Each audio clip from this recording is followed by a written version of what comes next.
बिस्मिल्लाहिर्रहमानिर्रहीम। This is Murtaza Quaid from the platform of IQ school of finance.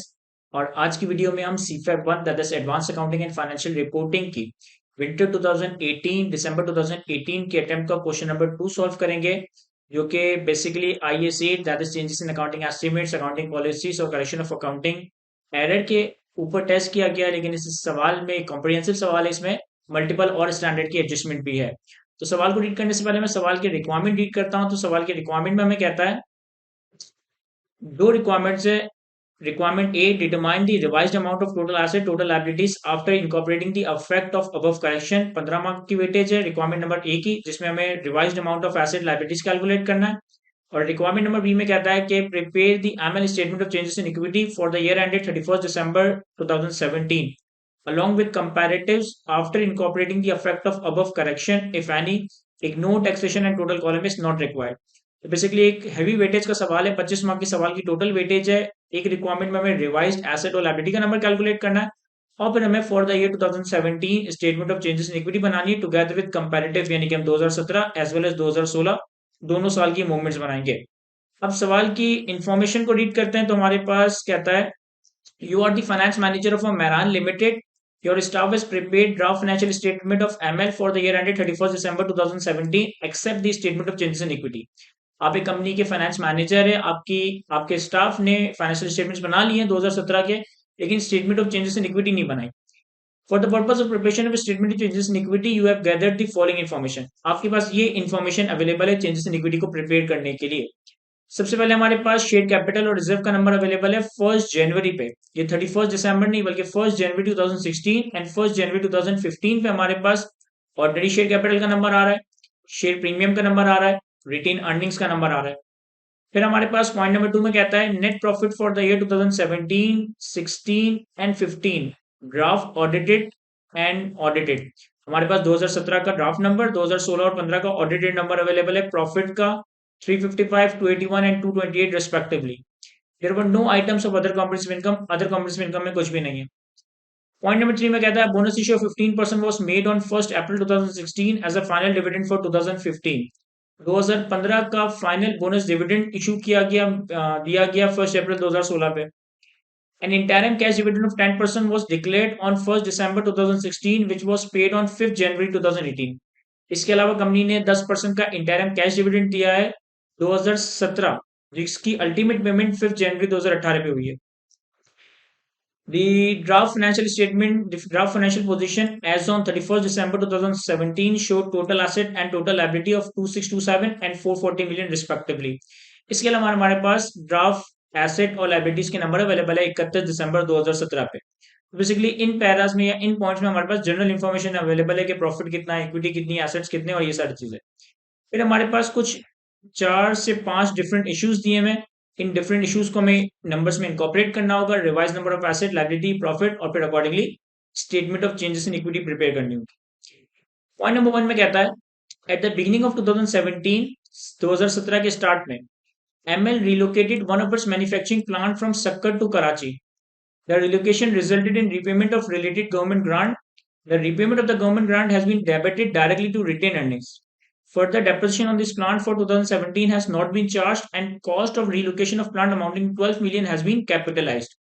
कह रहा है 2017 के स्टार्ट में आपने अपना एक मैन्युफैक्चरिंग प्लांट सक्कर से कराची शिफ्ट किया। इस शिफ्टिंग की वजह से इस प्लांट के बैक पे जो गवर्नमेंट ग्रांट थी वो आपको रिपे करनी पड़ी। तो ये बेसिकली एक IAS 20 गवर्नमेंट ग्रांट के स्टैंडर्ड की एडजस्टमेंट आ रही है। अब कहते हैं हमने जो ग्रांट रिपे की है ना, हमने उसको डायरेक्टली रिटेन अर्निंग्स में डेबिट कर दिया, यानी कि retain earnings debit cash credit कर दिया। कह रहे हैं हमने 2017 का डेप्रिसिएशन चार्ज नहीं किया, और जो 12 मिलियन की रिलोकेशन पे कॉस्ट आई है उसे हमने प्रॉपर्टी प्लांट एंड इक्विपमेंट में कैपिटलाइज कर दिया। The plant was installed in Sakkar at a total cost of 400 million and had a useful life of 8 years. The plant was available for use on 1st January 2015 and was immediately put to use. कह रहा है ये plant हमने सक्कर में install किया था 400 million की total cost पे, 8 साल की इसकी यूजफुल लाइफ थी।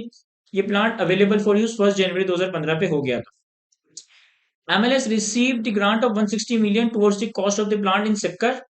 The sanction letter states that if ML ceases to use the plant in Sakkar before 31 December 2019, it is required to repay the grant in full. The grant was recorded as deferred income upon receipt and it has been partly transferred to PNL in 2015 and 16. कह रहा है जब हमने इस सक्कर में plant install किया 400 million का, तो इसके अगेंस्ट हमें गवर्नमेंट की तरफ से 160 मिलियन की ग्रांट रिसीव हुई। कंडीशन ये थी कि हमें 31 दिसंबर 2019 तक इस प्लांट को सक्कर में इस्तेमाल करना है, अदरवाइज हमें ग्रांट फुल रिपे करनी पड़ेगी। हमने इस ग्रांट को एज अ डेफर्ड इनकम या डेफर्ड ग्रांट के तौर पर रिकॉर्ड किया और 2015 और 2016 में कुछ कुछ पोर्शन इसका इनकम में रोटेट किया होगा। तो ये बेसिकली एक IAS 20 की एडजस्टमेंट है। आपने ग्रांट को एज अ इनकम रिकॉर्ड कर लिया 2015 या 16 में, ये जानते हुए कि आप इस प्लांट को 2019 तक सक्कर में इस्तेमाल करेंगे। 2017 के स्टार्ट में आपने अपना डिसीजन चेंज किया, प्लांट को सक्कर से कराची शिफ्ट कर दिया। तो ये basically change of accounting estimate का कॉन्सेप्ट है। ये basically change of accounting estimate का एरिया ट्रिगर हो रहा है। तो आपने 2015 और 16 के फाइनेंशियल्स को यहाँ पे रीस्टेट नहीं करना। जो भी एडजस्टमेंट है, जो भी इसका इम्पैक्ट होगा चेंज ऑफ एस्टिमेट का, उसे हम प्रोस्पेक्टिवली 2017 में ही अकाउंट फॉर कर रहे होंगे। तो एक एक एडजस्टमेंट रीड करते हैं और अकॉर्डिंगली से फिर इनकॉर्पोरेट करने की कोशिश करते हैं। देखें, अगर मैं सारे सवाल के जो रेलिवेंट नंबर्स हैं उनको पहले प्लॉट करने की कोशिश करूं, तो हमारे पास 2017, 2016 और 2015 इन 3 सालों के प्रॉफिट के नंबर्स अवेलेबल हैं। इन 3 सालों के प्रॉफिट के नंबर्स हमारे पास कितने अवेलेबल है? सवाल की जो इन्फॉर्मेशन थी इसके पॉइंट नंबर 2 में दिया हुआ था कि 2017 का प्रॉफिट है 355, 281 और 228।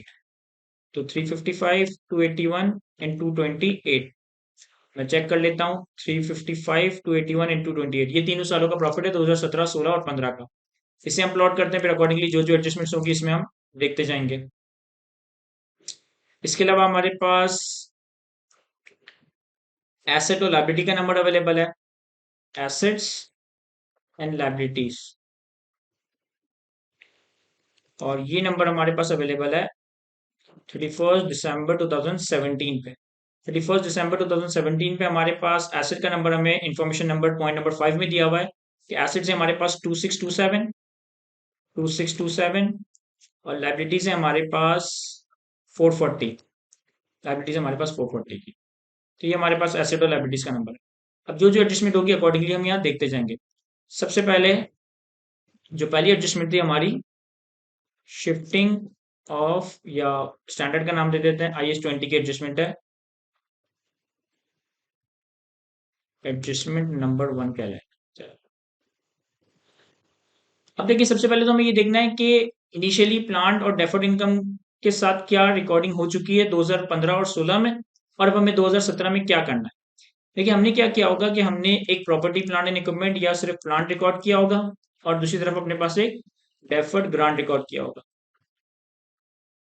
इन्होंने हमें सवाल में बताया था कि हमने एज एट 1 जनवरी 2015 प्लांट रिकॉर्ड किया 400 पे और डेफर्ड ग्रांट रिकॉर्ड किया 160 पे। अगर मैं information number detail of outstanding issues का पॉइंट नंबर 1 देखूं, तो प्लांट की जो कॉस्ट थी वो 400 थी 1 जनवरी 2015 पे, और ग्रांट थी 160। अच्छा, इसकी यूजफुल लाइफ कितनी थी सर? इसकी यूजफुल लाइफ थी हमारे पास सेकंड पैरा में दी हुई 8 साल की यूजफुल लाइफ है। तो हमने क्या करा होगा कि हमने डेप्रिसिएशन रिकॉर्ड किया होगा 2015 का 400 डिवाइडेड बाय 8 करके। तो हमारे पास इसकी कैरिंग वैल्यू आ गई होगी एज एट 31 दिसंबर 2015। इसी तरह हमारे पास जो डेफर्ड ग्रांट है, देखिए एक चीज आपको आई होप को याद होगी कि कंडीशन ये है कि हमने 31 दिसंबर 2019 तक इस प्लांट को सक्कर में इस्तेमाल करना है, यानी कि 2015, 16, 17, 18, 19 5 साल तक हमने इस प्लांट को सक्कर में इस्तेमाल करना है, और प्लांट की यूजफुल लाइफ 8 साल है। तो जब हमारे पास ग्रांट रिलेटेड टू एसेट हो, तो कंडीशन का पीरियड नहीं देखते, हम एसेट की यूजफुल लाइफ देखते हैं, और जितनी एसेट की यूजफुल लाइफ होती है उस पीरियड में हम अपनी ग्रांट को P&L में as a grant income record करते हैं। तो इसका मतलब है कि हमने इस 160 को भी डिवाइडेड बाय 8 करके 2015 में अपने पास डेप्रिसिएशन के साथ साथ ग्रांट इनकम भी रिकॉर्ड की होगी। मैं इसे थोड़ा आगे एक्सटेंड कर देता हूँ।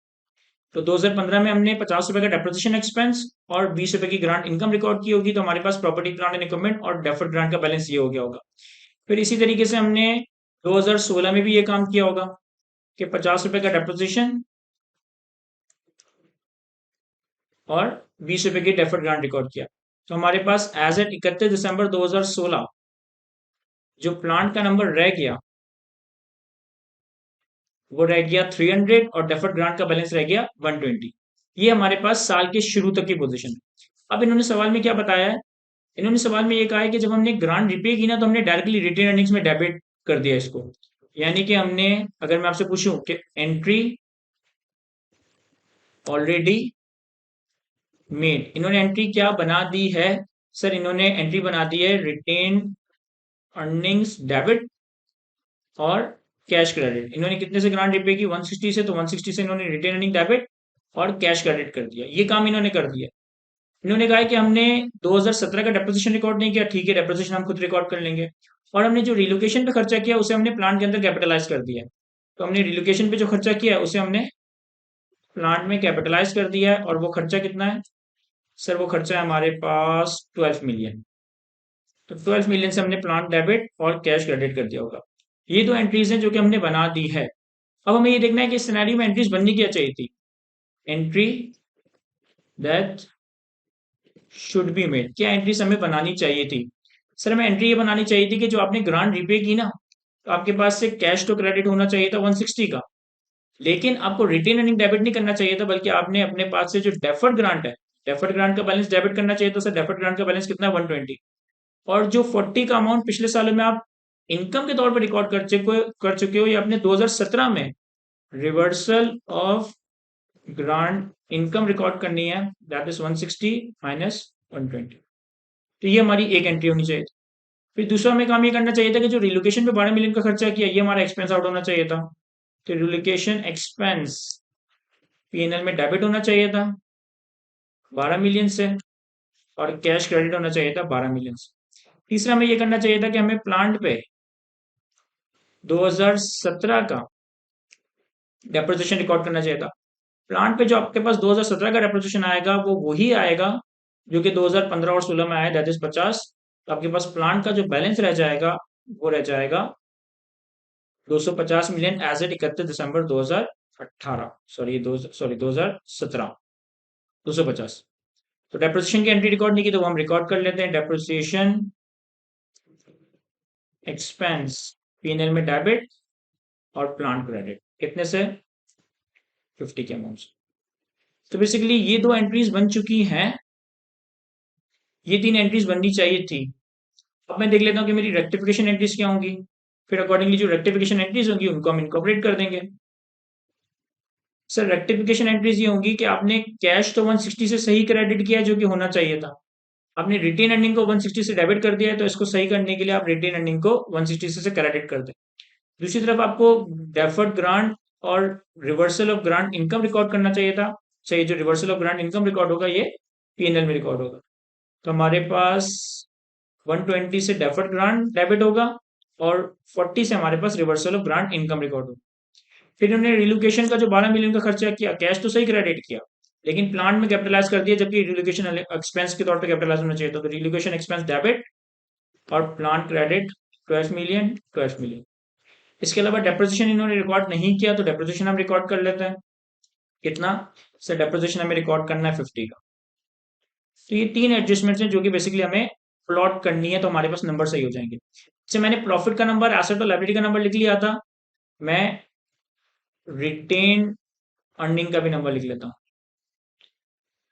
हमारे पास सवाल में रिटेन अर्निंग का जो नंबर अवेलेबल है वो आई गेस के पहले वाले टेबल में अवेलेबल था। ये 1 जनवरी पे नंबर अवेलेबल था। 1 जनवरी 2015 का मतलब है 31 दिसंबर 2014, और 1 जनवरी 2016 का मतलब है 31 दिसंबर 2015। तो मैं इसको इसी तरह से प्लॉट करता हूँ। ये आ जाएगा हमारे पास 31 दिसंबर 2015, और ये आ जाएगा हमारे पास 31 दिसंबर 2014। 31 दिसंबर 2015 या 1 जनवरी 2016 पे रिटेन अर्निंग का बैलेंस है 930, तो 930। और 31 दिसंबर 2014 यानी कि 1 जनवरी 2015 पे रिटेन अर्निंग का नंबर है 702, तो ये आ जाएगा 702। ठीक हो गया। अब हमारी एडजस्टमेंट का क्या इम्पैक्ट होगा? देखिए हमारी एडजस्टमेंट के नतीजे में जो डेफर्ड ग्रांट डेबिट करनी है हमने 120 से। जब आप डेफर्ड ग्रांट 120 से डेबिट करोगे तो यानी कि आपकी लायबिलिटीज कम हो रही है, यानी कि आपकी लायबिलिटीज कम हो रही है। Adjustment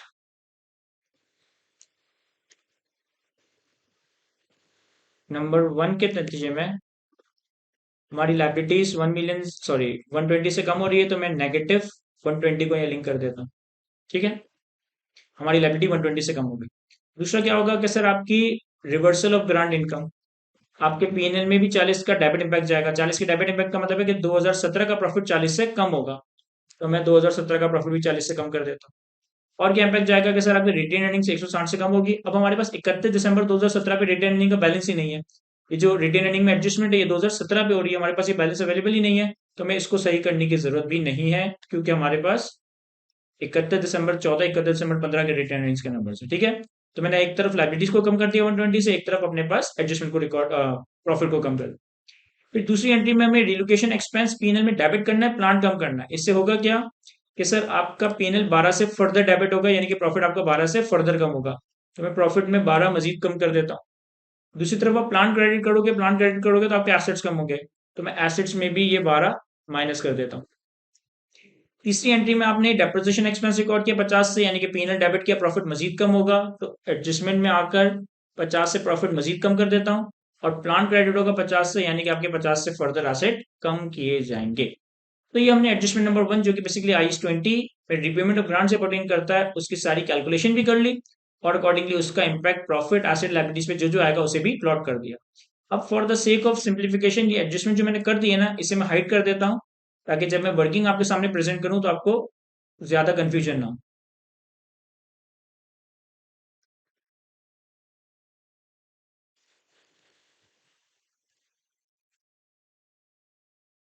adjustment number 2, adjustment number 2 को देख लेते हैं। एडजस्टमेंट नंबर 2 में कहता है an asset include an amount of 0.3 million paid on 1st October 2017 for entering into a forward contract to buy $4 million on 1st March 2018. The forward was acquired specifically to hedge the risk of any future change in exchange rate related to highly probable acquisition of an equipment in March 2018 at an estimated cost of 4 million. No further adjustment has been made in this respect. Following information is also available. Sir point number 3 से pertaining और कोई बात नहीं है। Point number 3 में कहता है कि हमारे एसेट्स में 0.3 मिलियन का एक अमाउंट है, जो कि हमने 1 अक्टूबर 2017 पे पे किया। एक फॉरवर्ड कॉन्ट्रैक्ट लिया हमने $4 मिलियन बाय करने का, 1 मार्च 2018 पे हम डॉलर बाय करेंगे। कह रहे फॉरवर्ड कॉन्ट्रैक्ट जो हमने किया है ना, future changes in respect of risk को हैच करने के लिए किया है, और ये हैच किस चीज का है? Highly probable acquisition of equipment in March 18, यानी कि मैं मार्च 18 में कोई एसेट परचेज करना है जिसकी वैल्यू $4 मिलियन है। हमें अगर एसेट बाय करना, हमें अगर डॉलर में पेमेंट करनी है, तो हमारा रिस्क क्या होगा? सर हमारा रिस्क ये होगा कि कहीं फ्यूचर में डॉलर की प्राइस इंक्रीज ना हो जाए। हमारा रिस्क ये है कि कहीं फ्यूचर में डॉलर की प्राइस इंक्रीज ना हो जाए, तो हमने आज ही डॉलर का रेट फिक्स कर लिया होगा फ्यूचर में डॉलर्स को बाय करने के लिए। ठीक है सर। फिर कहता है no adjustment has been made in this respect, following information is also available. और हमारे पास ये इन्फॉर्मेशन अवेलेबल है। हमारे पास 1 अक्टूबर 2017 पे और 31 दिसंबर 2017 पे स्पॉट रेट अवेलेबल है $1 का, और फॉरवर्ड रेट अवेलेबल है जिसकी डिलीवरी होगी 1 मार्च 18 पे $1 की। तो हमारे पास 115, 117, 117.25 और 119.5 तक के सारे एक्सचेंज रेट्स आ रहे हैं। तो बेसिकली इस एडजस्टमेंट को पढ़कर पहले तो आपने ये अंदाजा लगाना है कि अदर ये फेयर वैल्यू हेज अकाउंटिंग करनी है या कैश फ्लो हेज अकाउंटिंग करनी है, या ये भी देखना है कि यहाँ पे हेज अकाउंटिंग की जरूरत है या सिर्फ हम डेरिवेटिव अकाउंटिंग करें। देखिए आई फॉर इस 9 के हिसाब से आप हेज अकाउंटिंग करते हो, either fair value hedge accounting, either cash flow hedge accounting, जब आपके पास हेज अकाउंटिंग क्राइटेरिया जो हेज रिक्वायरमेंट्स है वो मीट हो रही हो। यहाँ पे इन्होंने पॉइंट नंबर 3 के वाले से ऐसा कुछ भी नहीं कहा कि आपकी हेज रिक्वायरमेंट्स मीट हो रही है या नहीं हो रही। यानी कि अपेरेंटली इस एडजस्टमेंट को देखकर ये लग रहा है कि हमने हेज अकाउंटिंग नहीं करनी, हमने सिंपली डेरिवेटिव अकाउंटिंग करनी है। अब हमने 0.3 पे किए जो हमने एसेट में रिकॉर्ड कर दिया। ठीक है, तो अगर मैं एडजस्टमेंट नंबर 2 को देखूं, तो सबसे पहले मैंने जो एंट्री बनाई होगी, मैंने एंट्री क्या बनाई होगी? Entry already made. सर हमने एंट्री बनाई होगी डेरिवेटिव एसेट डेबिट 0.3 और कैश क्रेडिट 0.3। ऐसे मैं जितनी भी वर्किंग कर रहा हूँ सारी वर्किंग रुपीज इन मिलियन में कर रहा हूँ। अब हुआ क्या कि जब मैं 1 अक्टूबर 2017 पे था ना, तो 1 अक्टूबर 2017 पे डॉलर का जो रेट था वो 115 था, और जो मैंने फॉरवर्ड कॉन्ट्रैक्ट किया था वो किया था 117.25, यानी कि मैंने 115 का एक्सचेंज रेट प्रिवेलिंग था और मैंने 117.25 पे अपना डॉलर का रेट लॉक कर दिया। सर मैं यहाँ रेट लिख देता हूँ आपके सामने, ताकि एक जगह हम अपनी कैलकुलेशन रखें। स्पॉट रेट, फॉरवर्ड रेट,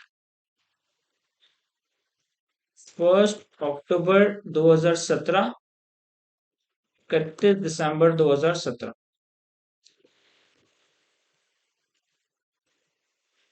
मैं सारे रेट्स यहाँ पे कॉपी कर लेता हूँ। 115, 117, 117.25 और 119.5। मैं चेक कर लेता हूँ एक दफा इसे। 115, 117, 117.25 और 119.5, 115, 117, ठीक है। तो देखिए 1 अक्टूबर 2017 पे स्पॉट रेट था 115। आपने फ्यूचर में $4 मिलियन को बाय करने का एग्रीमेंट कर लिया कि आप $4 मिलियन बाय करेंगे 117.25, क्योंकि आपको डर ये था कि कहीं फ्यूचर में डॉलर की प्राइस बढ़ ना जाए। आपने ये अमाउंट या ये रेट एक तरीके से अपने लिए लॉक कर लिया, ठीक है। 31 दिसंबर 2017 पे क्या हुआ सर? 31 दिसंबर 2017 पे आप जो एक्सपेक्ट कर रहे थे ना वैसा ही हुआ, डॉलर का रेट बढ़ गया। जब डॉलर का रेट बढ़ गया तो इसका मतलब है कि जो आपका रिस्क था, आपको इस रिस्क पे लॉस हुआ है, यानी कि इस रिस्क पे आपको नुकसान हुआ है। तो जो आपने हेजिंग ट्रांजेक्शन की है वहां पे आपको फायदा होगा। कितना फायदा होगा कि सर $1 जो आपने 117.25 में बाय करने का एग्रीमेंट कर लिया है, $1 जो आपने 117.25 में बाय करने का एग्रीमेंट कर लिया है, अब वो डॉलर कितने का हो गया फॉरवर्ड मार्केट में? 119.5। तो मुझे, अगर मैं ये देखूं कि एग्रीमेंट या forward contract to buy $4 million at 117.25 per dollar, मैंने $4 मिलियन को बाय करने का कमिटमेंट या एग्रीमेंट कर लिया है। किस रेट पे? 117.25। यानी कि मुझे फ्यूचर में कितना पे करना होगा? 4 मिलियन मल्टीप्लाई बाय 117.25, इतना पे करना होगा। अच्छा, ईयर एंड पे क्या पोजीशन हो गई है? 31 दिसंबर 2017 पे, 31 दिसंबर 2017 पे फॉरवर्ड प्राइस बढ़ गई। जब फॉरवर्ड प्राइस बढ़ गई है तो इसका मतलब है कि आपको आपके फ्यूचर, आपको आपको फॉरवर्ड कॉन्ट्रैक्ट पे फायदा हुआ है। कितनी प्राइस हो गई है सर? प्राइस हो गई है 4 मिलियन मल्टीप्लाई बाय 119.5। तो 4 मिलियन मल्टीप्लाई बाय 119.5, यानी कि जो चीज आप 469 में बाय कर रहोगे, ईयर एंड पे उसकी वैल्यू 478 हो गई है। तो हमें बेसिकली यहाँ पे गेन हुआ है, हमें बेसिकली यहाँ पे गेन हुआ है। या मैं इसको कह सकता हूँ कि ये इस पॉइंट पे एक तरह से फेयर वैल्यू ऑफ डेरिवेटिव। अगर कोई ये नहीं समझ पाता कि सर ये गेन हुआ या नुकसान हुआ, ये पता कैसे चलेगा, तो वो सिंपली यूं देख लें कि भाई हमें बाय करना था ना, हमें डॉलर बाय करना था, 115 रेट था, स्पॉट रेट। ईयर एंड पे आगे डॉलर 117 का हो गया है, यानी कि अगर ईयर एंड पे आप डॉलर बाय करेंगे तो आपको 117 का महंगा मिलेगा, यानी कि आपकी जो स्पॉट की ट्रांजेक्शन उस पर आपको नुकसान है। तो इसका मतलब है कि डेरिवेटिव में उल्टा काम हो रहा होगा, तो यहाँ नुकसान हो रहा है, तो एक तरीके से यहाँ पे आपको फायदा हो रहा है। अब इसकी वैल्यू कितनी हो गई? 9। ऑलरेडी आप 0.3 की जो भी आपने फीस वगैरह पे की होगी वो आपने डेरिवेटिव एसेट रिकॉर्ड कर लिया है। तो अब हमें एंट्री टू बी मेड, क्या एंट्री बनानी चाहिए सर? हमें एंट्री ये बनानी चाहिए कि हमारे पास डेरिवेटिव एसेट फर्दर डेबिट होगा और फेयर वैल्यू गेन पीएनएल में क्रेडिट होगा। कितने से सर? 9 - 0.3। 9 की फेयर वैल्यू हो गई है और 0.3 पे ऑलरेडी ये रिकॉर्डेड था, तो 8.7 का आपको फर्दर गेन हुआ है। अब इस एंट्री को अगर हम प्लॉट करें तो हमारे पास एडजस्टमेंट नंबर 2 का इम्पैक्ट क्या आएगा सर? एडजस्टमेंट नंबर 2 का भी इम्पैक्ट सारा का सारा करंट ईयर में है। डेरिवेटिव एसेट 8.7 से डेबिट हो रहा है, यानी कि हमारे एसेट इंक्रीज होंगे। तो मैं 8.7 से एसेट को इंक्रीज कर देता हूँ। और दूसरी तरफ हमारे पास फेयर वैल्यू गेन रिकॉर्ड हो रहा है, डेरिवेटिव पे गेन रिकॉर्ड हो रहा है, कितना? 8.7 से ही, तो मैं अपना प्रॉफिट इंक्रीज कर देता हूँ। तो ये हमारी एडजस्टमेंट नंबर 2 थी। अगेन आप कंफ्यूज ना हो इसलिए मैं इसे हाइड कर देता हूँ। हम एडजस्टमेंट नंबर 3 पर आते हैं।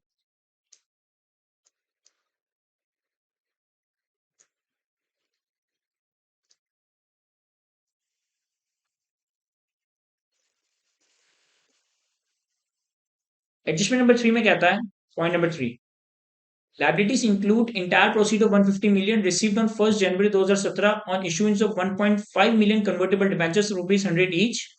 The related transaction cost on issuance and interest paid at year end has been charged to profit and loss. Each debenture is convertible into 2 million two ordinary shares of rupees 10 each on 31st December 2020. Interest is payable at the 8% per annum on 31st December each year. On the date of issue each year. On the date of issue, the market interest rate for similar debt without conversion option was 11% per annum. However, on account of transaction cost of 4 billion incurred on issues of debenture, the effective interest rate has been increased to 11.85%.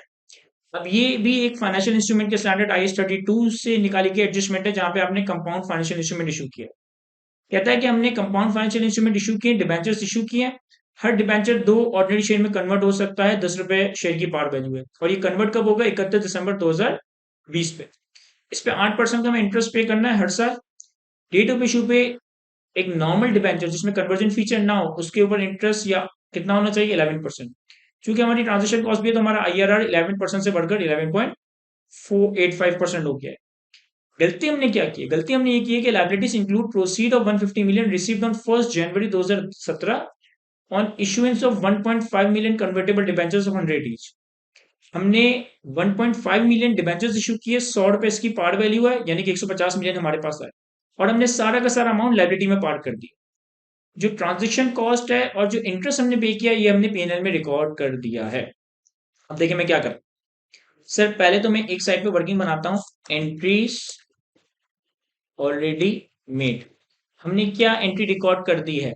हमने debenture issue किया, 150 million हमारे पास आए 1 जनवरी 2017 पे, हमने सारा का सारा liability में रिकॉर्ड कर दिया। यानी कि हमने एंट्री बनाई है कैश डेबिट और लायबिलिटी क्रेडिट 150 मिलियन। फिर हमने जो ट्रांजेक्शन कॉस्ट इनकर की, कितनी ट्रांजेक्शन कॉस्ट इनकर की? यहाँ लिखिए 4 मिलियन, ये हमने P&L में चार्ज कर दी है। यानी कि हमने एंट्री बनाई है ट्रांजेक्शन कॉस्ट P&L डेबिट और कैश क्रेडिट 4 मिलियन। फिर हमने क्या किया कि साल के आखिर में जो हमने इंटरेस्ट पे किया, सर इंटरेस्ट कितना पे किया होगा? 8%, क्योंकि एग्री कितना हुआ है कि 8% पे करेंगे, वो भी हमने P&L में चार्ज कर। यानी कि हमने ईयर एंड पे एंट्री बनाई है इंटरेस्ट एक्सपेंस P&L में डेबिट और कैश क्रेडिट। ये इंटरेस्ट रिकॉर्ड कैसे किया होगा? सर 150 की फेस वैल्यू है, कोई यहाँ पे क्या कहते हैं डिस्काउंट प्रीमियम वगैरह नहीं है। 150 की जो फेस वैल्यू है उसी पे हमने बाय किया है, तो face value into coupon rate that is 8%। तो हमने 150 इंटू 8% इंटरेस्ट एक्सपेंस डेबिट और कैश क्रेडिट कर दिया होगा। ये एंट्री है जो हमने बना दी है। अब हमें करना क्या चाहिए था?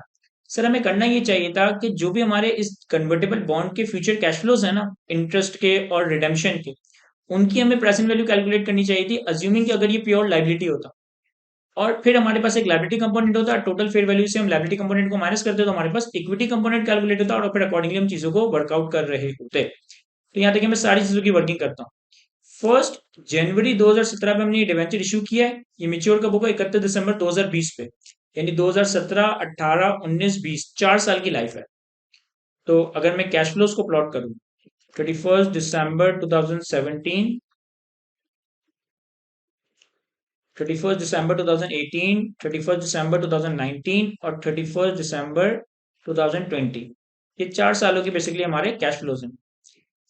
एक तो इंटरेस्ट का कैश फ्लो है, कितना? सर 150 की फेस वैल्यू पे हमें 8% से कूपन पे करना होगा, तो हमें चारों सालों के आखिर में 12 का इंटरेस्ट पे करना है। दूसरा हमारी प्रिंसिपल रिपेमेंट हो सकती है अगर सामने वाला जो है लाइबिलिटी कैश ऑप्शन एक्सरसाइज करता है, कन्वर्ट नहीं करवाता, तो हमें कितना पे करना पड़ेगा? 150। यानी इन 4 सालों में जो हमारे पास टोटल आउटफ्लोज होंगे उसे मैंने प्लॉट कर दिया। अब एक है हमारे पास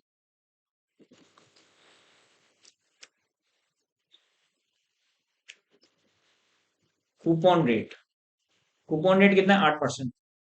एक है हमारे पास मार्केट रेट 11%। ये मार्केट रेट कौन सा है? विदाउट कन्वर्जन फीचर के। अगर कन्वर्जन फीचर ना होता तो फिर 11% का रेट होता। तो मैं क्या करूंगा कि इनकी प्रेजेंट वैल्यू कैलकुलेट करूंगा यूजिंग दी 11% रेट। मैं इन सारे कैश फ्लोज की प्रेजेंट वैल्यू कैलकुलेट करूंगा 1 जनवरी 2017 पे। जो मैं प्रेजेंट वैल्यू कैलकुलेट कर रहा हूँ, ये मैं कैलकुलेट कर रहा हूँ 1 जनवरी 2017 पे, एट 1 जनवरी 2017। कैसे कैलकुलेट करेंगे sir? Cash flows divided by 1 +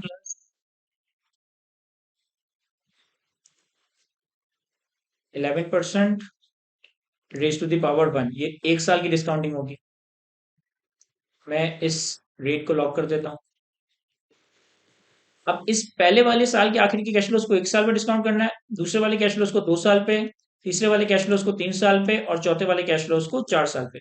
इन चारों कैश फ्लोज की हमने ईयर 1, ईयर 2, ईयर 3, ईयर 4 के हिसाब से अकॉर्डिंगली इनकी डिस्काउंटिंग कर ली।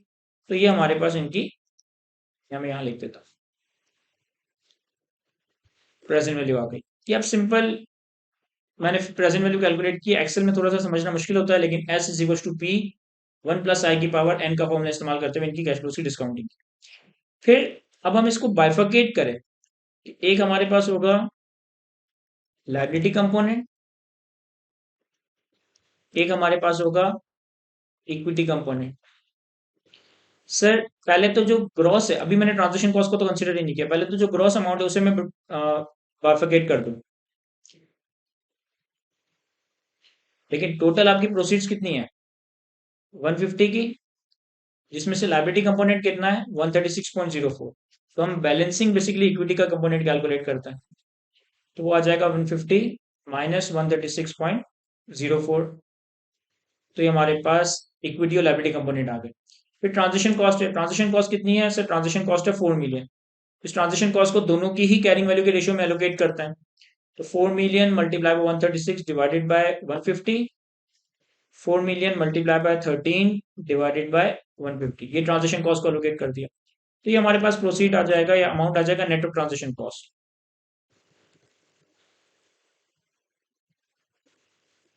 तो हमारे पास जो 150 माइनस 4 रुपए की ट्रांजेक्शन 146 जो नेट रिसीव हुआ, उसकी नेट ब्रेकअप ये है।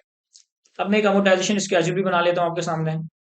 अमोटाइजेशन स्केड्यूल में पहला कॉलम आ जाएगा ईयर एंड, अगला कॉलम ओपनिंग, फिर इंटरेस्ट।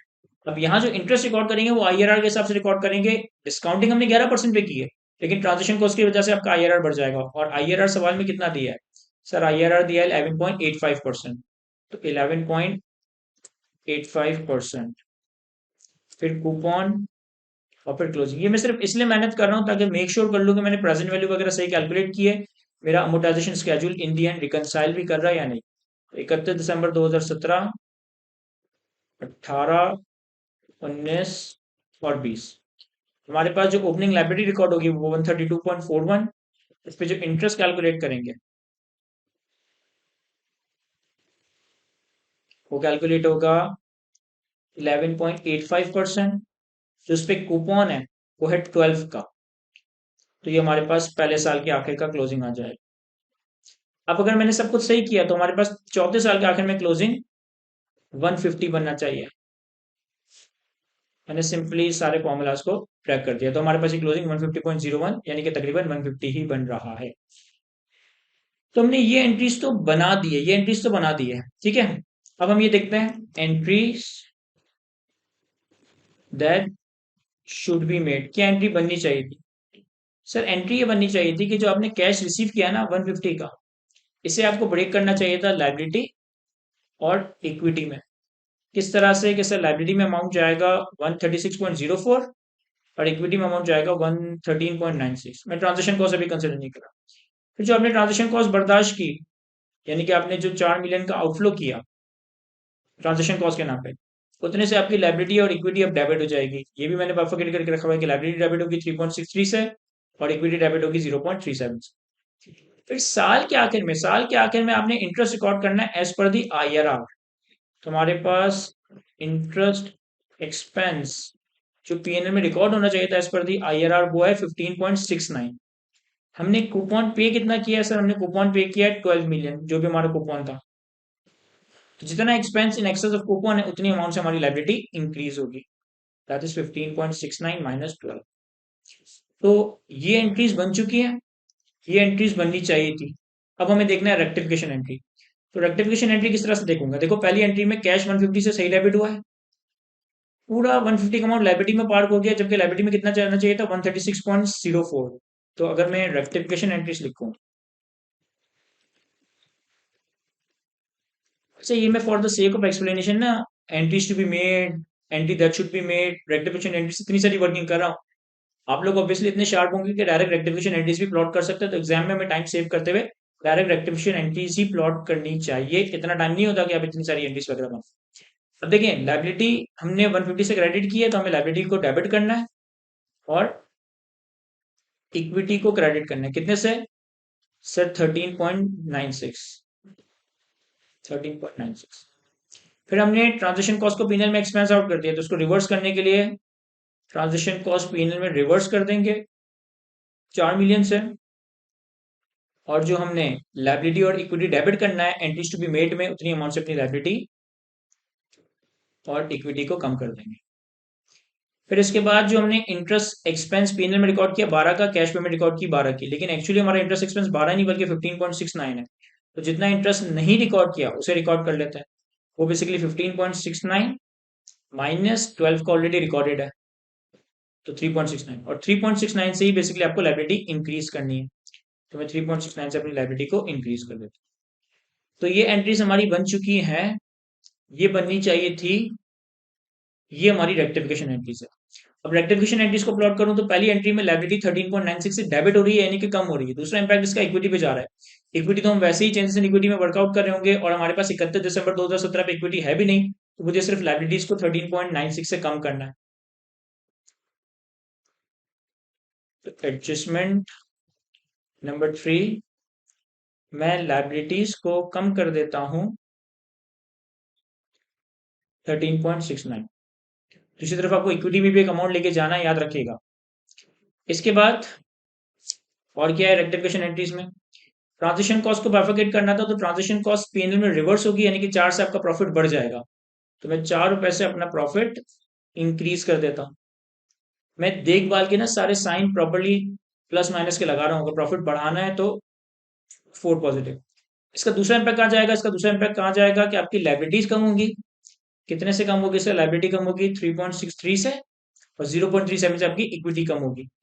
तो 3.63 से मैंने लाइबिलिटी को फर्दर कम कर दिया। इसके बाद तीसरा क्या है रेक्टिफिकेशन एंट्रीज में? इंटरेस्ट एक्सपेंस रिकॉर्ड करना है 3.69 और लाइबिलिटी को बढ़ाना है 3.69। तो मैं इंटरेस्ट एक्सपेंस रिकॉर्ड करूं तो हमारे पास इसी एडजस्टमेंट नंबर 3 में मैं प्रॉफिट में 3.69 कम कर देता हूं।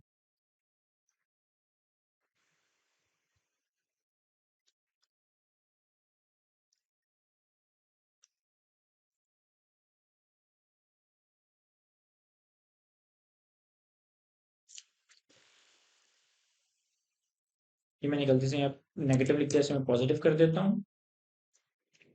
और यहाँ पे मैंने जो माइनस का साइन लगाया था इसे मैं हटा देता हूँ। ठीक है, तो मैंने लाइबिलिटी को 3.69 से इन सॉरी इंटरेस्ट एक्सपेंस रिकॉर्ड किया 3.69 से, तो मेरा प्रॉफिट कम होगा।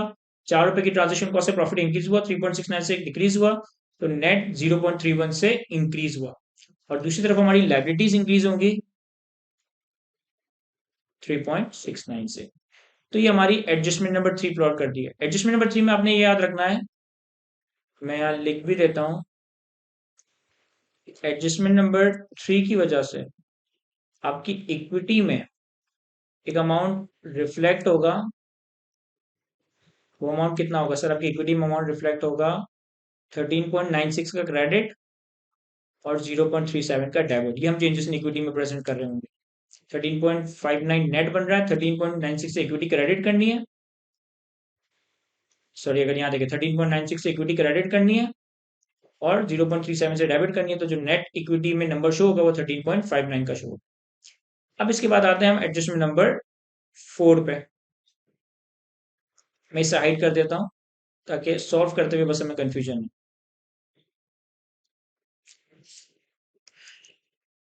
एडजस्टमेंट नंबर 4, एडजस्टमेंट नंबर 4 को रीड करते हैं। कहता है ML obligation to incur decommissioning costs related to plant located in Khairpur has not been recognized. The plant was acquired on 1st January 2015 at an estimated life of 4 years. The expected cost of decommissioning at the end of the useful life is 60 million and applicable discount rate is 11%. Adjustment number 4 में कहता है कि आपने एक plant जो कि खैरपुर में लगाया है उसके अगेंस्ट डिसमेंटलिंग कॉस्ट या डिकमिशनिंग कॉस्ट का प्रोविजन ही रिकॉर्ड नहीं किया, यानी कि प्रोविजन लायबिलिटी में भी रिकॉर्ड नहीं किया होगा, एसेट में भी कैपिटलाइज नहीं किया होगा। अब ये एक एरर हुआ है, ये एक एरर हुआ है कि 2015 में आपको ऑब्लिगेशन या प्रोविजन और एसेट रिकॉर्ड करना चाहिए था, आपने रिकॉर्ड नहीं किया। तो यहाँ पे हमारे पास आईएसी एक्ट के हिसाब से रेट्रोस्पेक्टिव एडजस्टमेंट आएगी। 1 जनवरी 2015 पे प्लांट खरीदा था, कितने का खरीदा था ये बताया नहीं है और ये रेलिवेंट भी नहीं है। एक्सपेक्टेड डीकमिशनिंग कॉस्ट पे खर्चा होगा 60 मिलियन का और जो यूजफुल लाइफ है वो 4 ईयर्स है। एप्लीकेबल डिस्काउंट रेट हमारे पास 11% है। तो अब यहाँ देखें, हमें 1 जनवरी 2015 पे 1 जनवरी 2015 पे करना ये चाहिए था कि अपने पास प्लांट और provision provision for dismantling cost में एक अमाउंट रिकॉर्ड करना चाहिए था। वो अमाउंट कितना होगा सर? वो अमाउंट रिकॉर्ड होगा 60 मिलियन का अमाउंट है, 11% का डिस्काउंट रेट है, 4 साल की यूजफुल लाइफ है। तो 60 million divided by 1 + 11% raise to the power 4, 1 + 7% raise to the power 4, 60 divided by this fraction. तो हमें इतने से प्रोविजन रिकॉर्ड करना है। जो भी प्रोविजन रिकॉर्ड होगा उतने से आपके पास एसेट भी रिकॉर्ड होगा।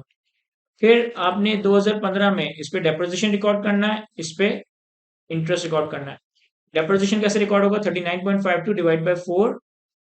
इंटरेस्ट कैसे रिकॉर्ड होगा? कि जो भी नंबर है इस पे 11% से इंटरेस्ट रिकॉर्ड कर ले। तो आपके पास नंबर आ जाता है 31 दिसंबर 2015 पे।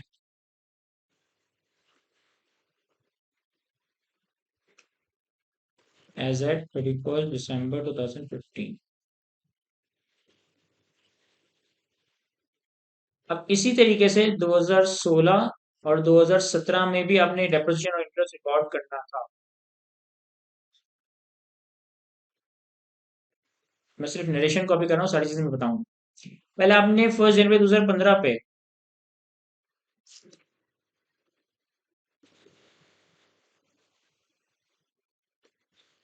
इतने से प्लांट और प्रोविजन रिकॉर्ड करना था। फिर 2015 में डेप्रिसिएशन इंटरेस्ट एक्सपेंस रिकॉर्ड करना था। तो हमारे पास 31 दिसंबर 2015 पे नंबर आ जाते हैं। फिर हमें 2016 का डेप्रिसिएशन डेप्रिसिएशन का नंबर चेंज नहीं होगा, तो इसे मैं 9.880 कर देता हूँ।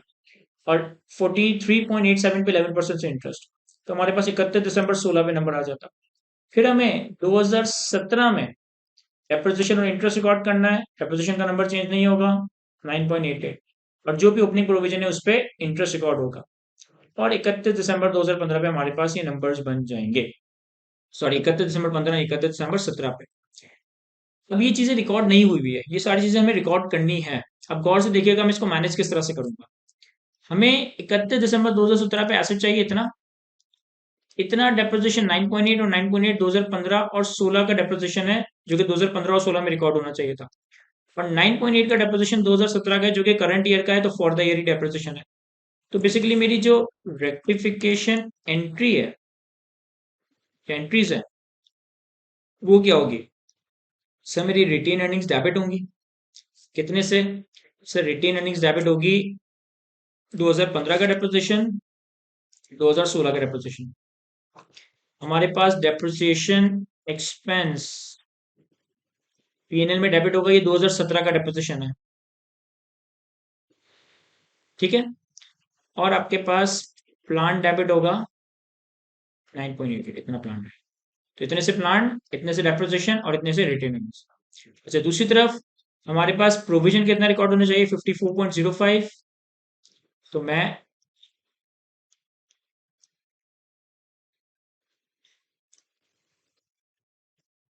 प्रोविजन फॉर डिसमेंटलिंग कॉस्ट, ये रिकॉर्ड होना चाहिए 54.05 ईयर एंड तक।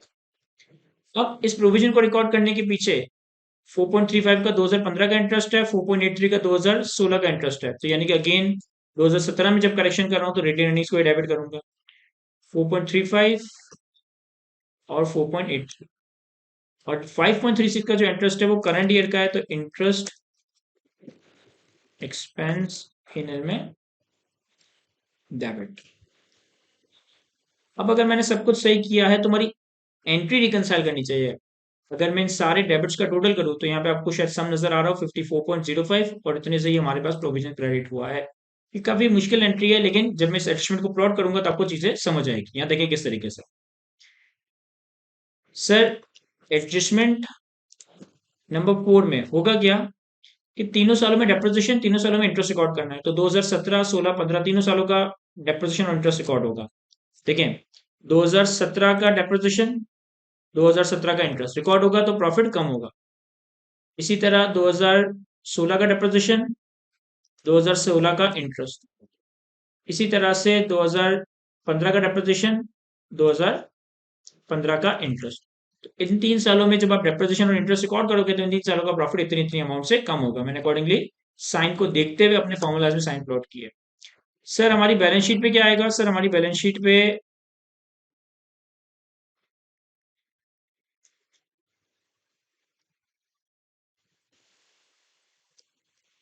ये पिछली एडजस्टमेंट है जो मैंने गलती से अलग सेल में प्लॉट कर दी थी, तो इसे मैंने ऊपर ही ले गया। वैसे हमारे पास लाइबिलिटीज में और एसेट में क्या आएगा?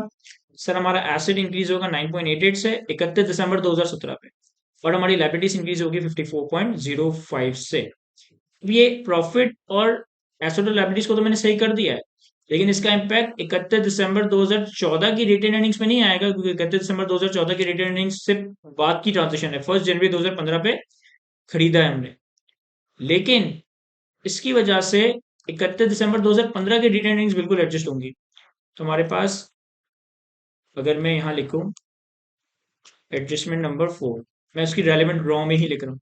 तो 31 दिसंबर 2015 पे ये होगा कि जब रिटेन अर्निंग्स कम होगी डेप्रिसिएशन की वजह से और इंटरेस्ट की वजह से, तो आपकी रिटेन अर्निंग्स इतने से कम हो रही होगी 14.23 से, और ये वही नंबर है जिससे 2015 का प्रॉफिट भी कम हो रहा है। तो ये हमारे पास एडजस्टमेंट नंबर 4 थी।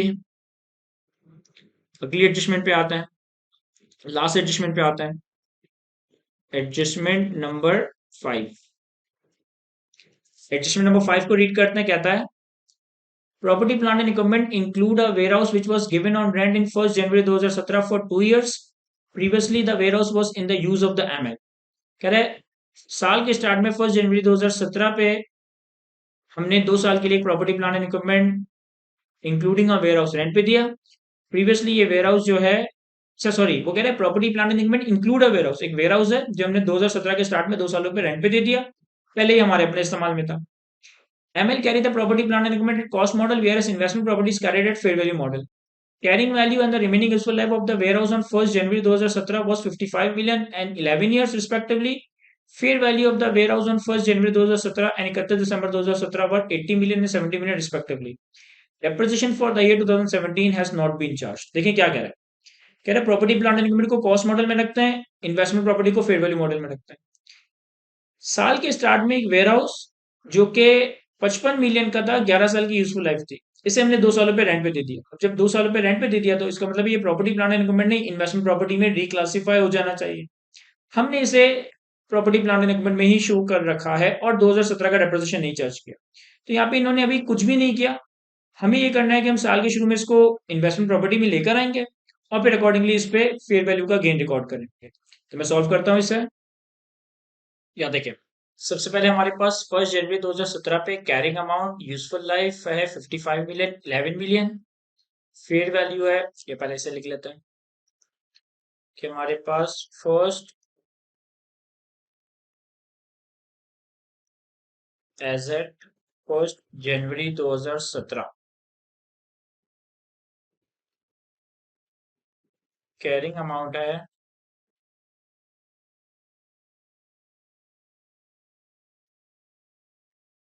55,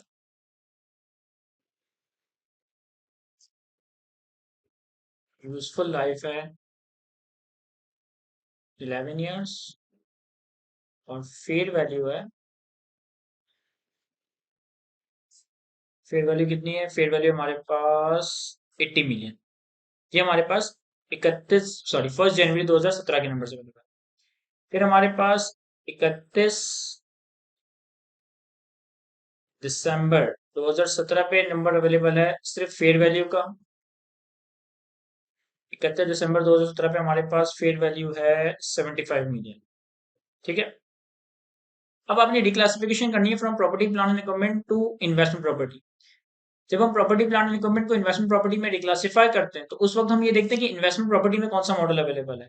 यहाँ पे जो प्रॉपर्टी प्लांट एंड इक्विपमेंट है इसको रखा जा रहा है कॉस्ट मॉडल में, और जो इन्वेस्टमेंट प्रॉपर्टी है इसको रखा जा रहा है फेयर वैल्यू मॉडल में। तो अगर रिक्लासिफिकेशन करते वक्त फेयर वैल्यू मॉडल इस्तेमाल हो रहा है इन्वेस्टमेंट प्रॉपर्टी के लिए, तो आपने पहले प्रॉपर्टी को IAS 16 में रहते हुए ही रिवैल्यू करना है और फिर उसे इन्वेस्टमेंट प्रॉपर्टी में रिक्लासिफाई करना है। यानी हमारी एंट्री बनेगी property plant and equipment debit, revaluation surplus other comprehensive income में क्रेडिट कितने से?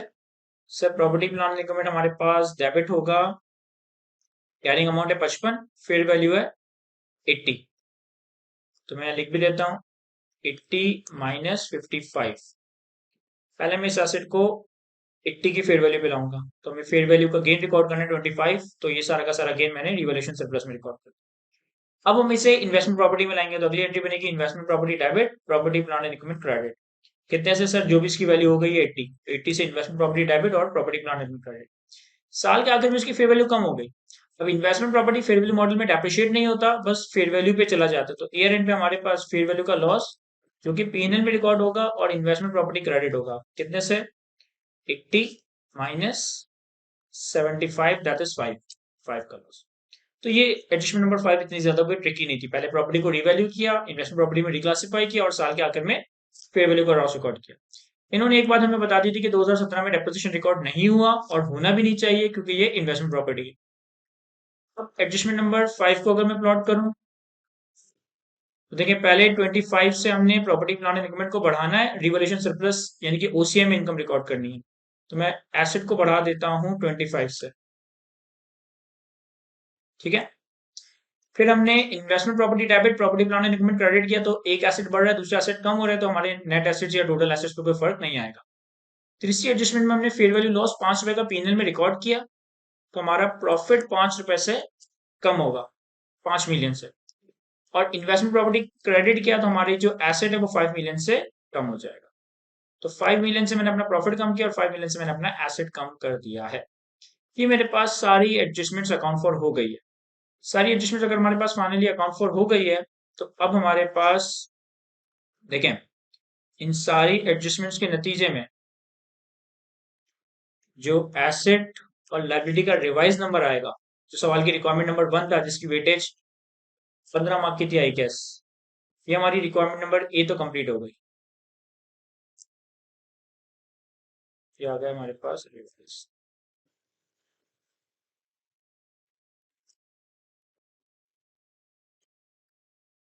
ये हमारे सवाल की रिक्वायरमेंट नंबर ए। इसके अलावा इन्होंने हमसे सवाल की रिक्वायरमेंट में state of changes in equity मांगा था, तो ये हम बना लेते हैं। कंपनी हमारे पास मेहरान लिमिटेड,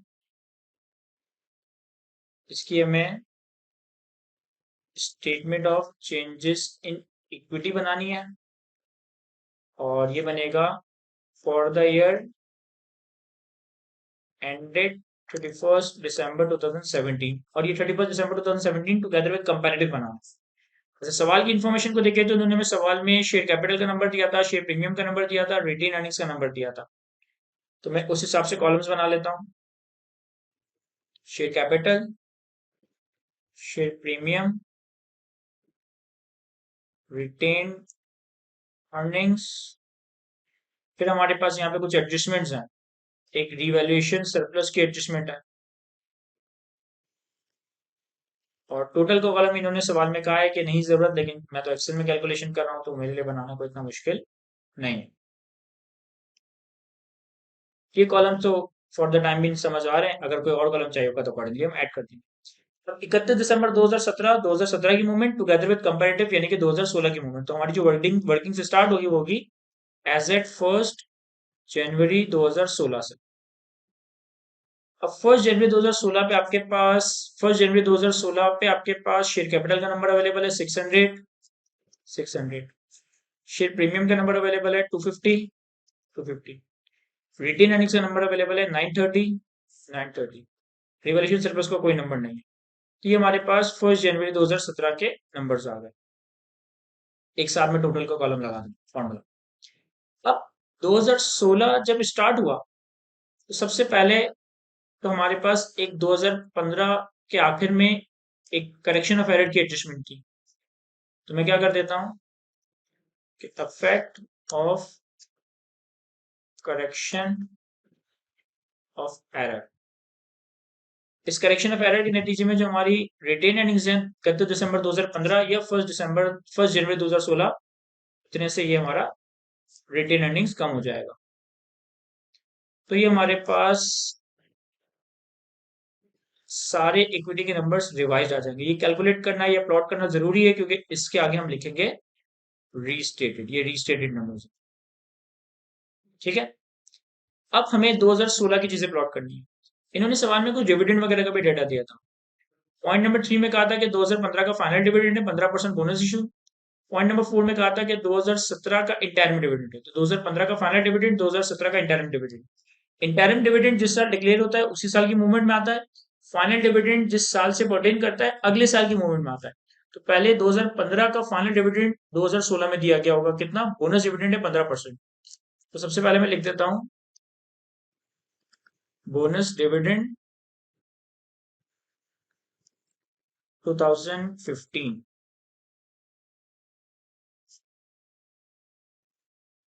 और ये कितना परसेंट दिया गया है?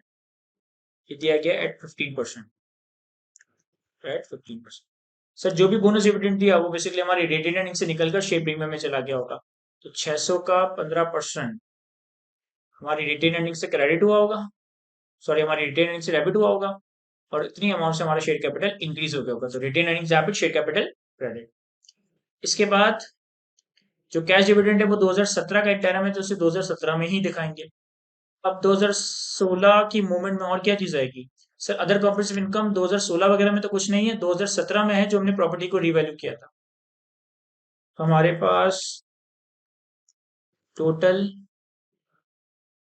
कॉम्प्रिहेंसिव इनकम 2016, इसमें प्रॉफिट फॉर द ईयर, अभी जो प्रॉफिट फॉर द ईयर है 2016 का, अगेन ये भी रिस्टेटेड है क्योंकि आपने एक एडजस्टमेंट की है। हमने यहाँ पे 2017, 16 और 15 के प्रॉफिट्स को भी सही कर दिया।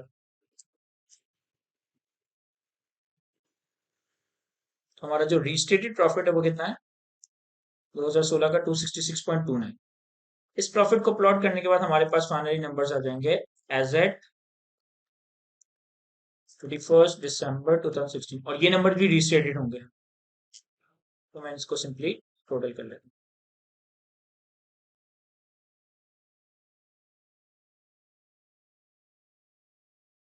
जहां पे कोई नंबर नहीं आ रहा मैं वहां सिंपली जीरो प्लॉट कर देता हूँ।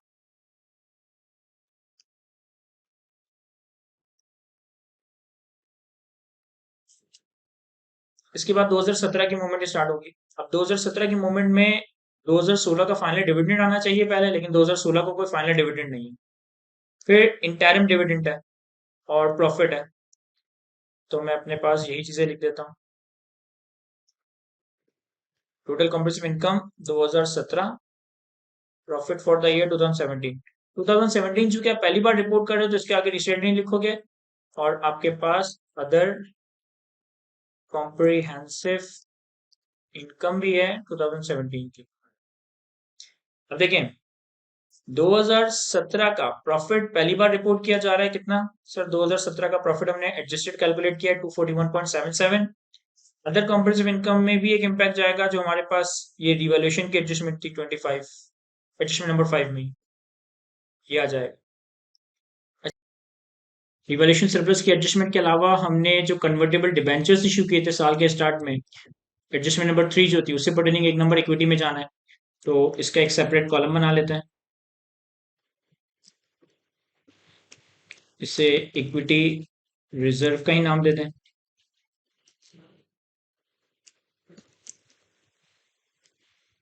बेसिकली कन्वर्टेबल डिबेंचर्स की वजह से।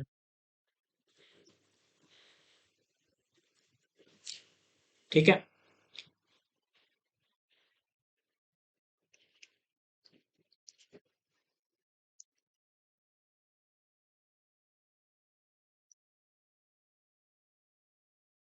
Issue of convertible debentures. Sir इसकी वजह से हमारी इक्विटी इंक्रीज होनी थी, ये नंबर मैंने ऑलरेडी यहाँ लिख के रखा था ताकि मैं इंडियन भूल ना जाऊँ, 13.59। अच्छा, इसके अलावा सवाल में हमारे पास एक इंटरम डिविडेंड की एडजस्टमेंट थी, पॉइंट नंबर 4, कि हमने 10% का इंटरम कैश डिविडेंड दिया है 2017 के साल का। इसकी पेमेंट 2018 में हुई है, लेकिन डिविडेंड इंटरम डिविडेंड है तो इसे मैं यहीं पे प्लॉट कर देता हूँ। थोड़ा सा इसको सफाई के लिए रॉस को सेपरेटली प्रेजेंट कर देता हूँ ताकि आपको समझ आ रहा हो कि कौन सी इंफॉर्मेशन कहाँ जा रही है।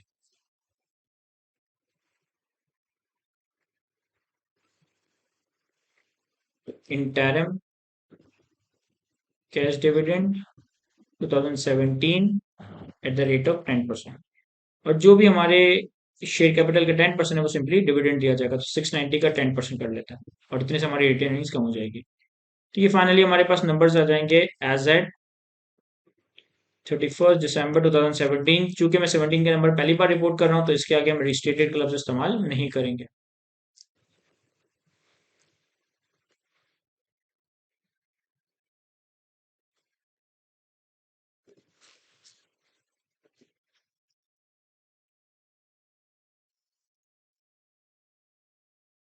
ये टोटल इसलिए ज्यादा आ रहा है क्योंकि हमने बीच में रॉस कुछ हाइड किए हैं, तो हमारे पास 690 आ गया एसेट इस सारे कॉलम्स का टोटल आता है। तो ये हमारी यहाँ तक वर्किंग तो कंप्लीट हो गई है। थोड़ी प्रेजेंटेशन पे काम करने अगर, तो जो खाली सेल्स हैं उसे मैं जीरो प्लॉट कर देता हूँ।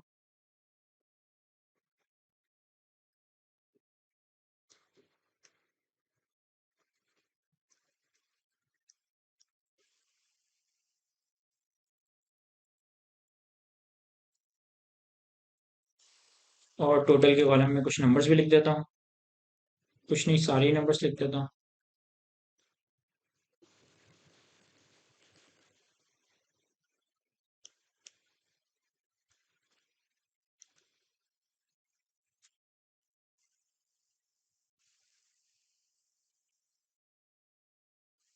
तो यहाँ तक हमारी सवाल की रिक्वायरमेंट नंबर बी भी कंप्लीट होती है। हमने इसमें मेरान लिमिटेड की statement of changes in equity for the year 2017 together with comparative 2016 भी प्रिपेयर कर ली है। तो आई होप कि इस सवाल में आपको अच्छे से एक्सप्लेन कर सका हूँ। आज के इस लेक्चर को यहीं तक रखते हैं। Thank you, Allah Hafiz.